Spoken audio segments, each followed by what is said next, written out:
In today's mini episode of Not Nice Clever, we're talking about self-promotion without feeling self-conscious. This is a topic that keeps coming up over and over again in my group coaching program. So I have a program called the Content Lab, and I work with a lot of people who are just getting started creating content and sharing their expertise with the world. And a lot of these feelings of, oh, am I too much? Am I showing my face too much? Am I giving my opinion too much? That's the main thing that people want to talk to me about.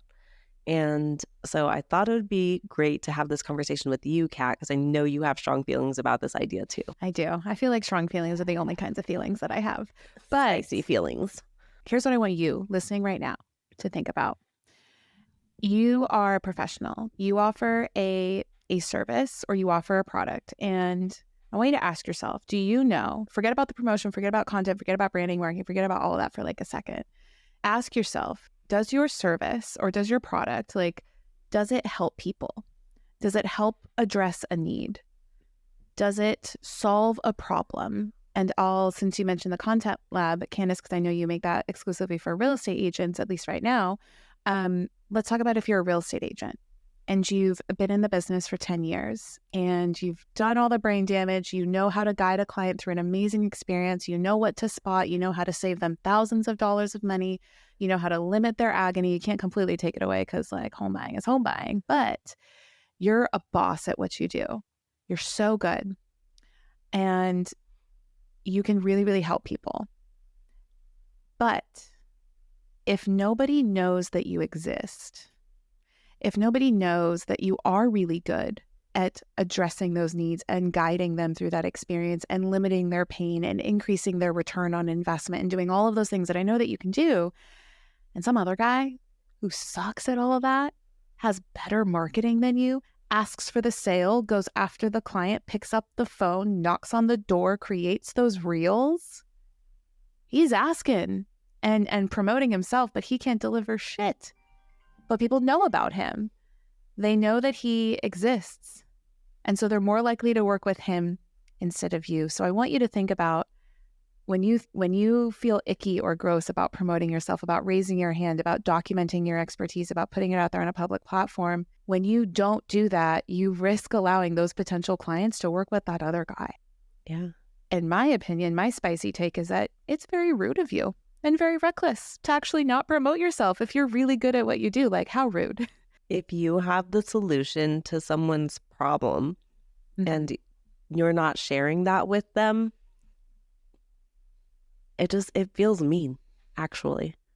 Right? Oh yeah, not even rude, mean. Yeah. You know how to solve their problem. You know how to keep them from the pain that they are feeling right now, but you are too embarrassed to share that with them? That makes no sense to me. Well, it does, but here's the truth. You're letting your ego get in the way of helping somebody. You're making it about you. Yeah, you're letting it be about you, and you're also letting it be about everyone who's not your ideal client.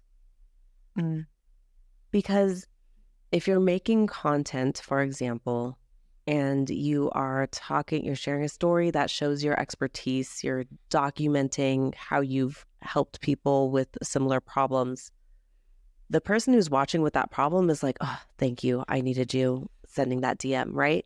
The person who's watching that doesn't have the problem is the person who might be making fun of you, who might be sending that to the old friend from high school and being like, can you believe Candice is making videos now? Okay.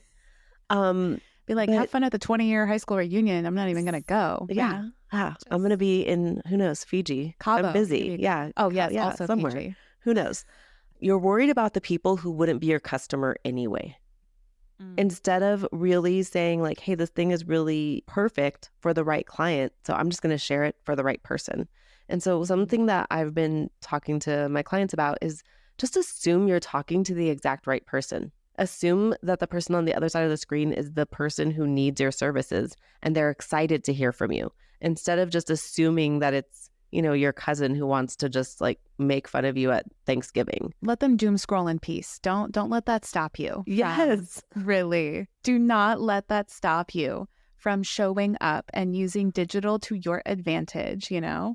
And that's not to say that you can't still show up and promote yourself in other offline, more traditional ways. That also still works, but there's such opportunity to put yourself out there, to ask for business, not beg, ask, right?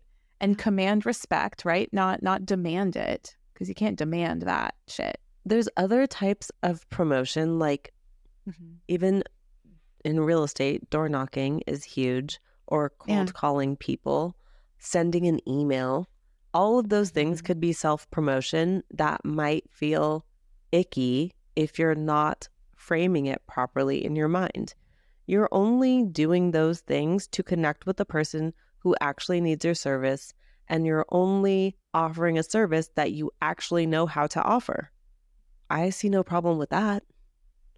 There's nothing to feel icky about. This was a really good wordplay reframe that I heard a few months ago, where it's a difference between being boastful and boasting and sharing and promoting, what you can do, versus bragging and coming from a place of trying to show off or pretend or white knuckle. But authentic self-promotion is really, like you said, showcasing what you do, being confident in it, ignoring the cousin, maybe even blocking and deleting them. Y'all, a lot of I'm not opposed to blocking people. No, never. Especially if it helps you grow your business so you can help more people. There's quiet blocks these days. The muting.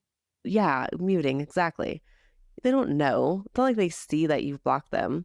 They're just not going to get all your new content. It's fine. Yeah. We've said it before. We'll say it again. Entrepreneurship is not for the faint of heart.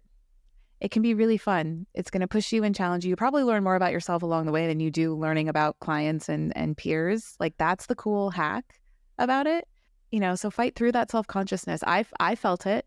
I remember, Candice, the first time I asked for I don't know what it was when I had my agency. I was asking for a service that I was going to offer for $35 an hour.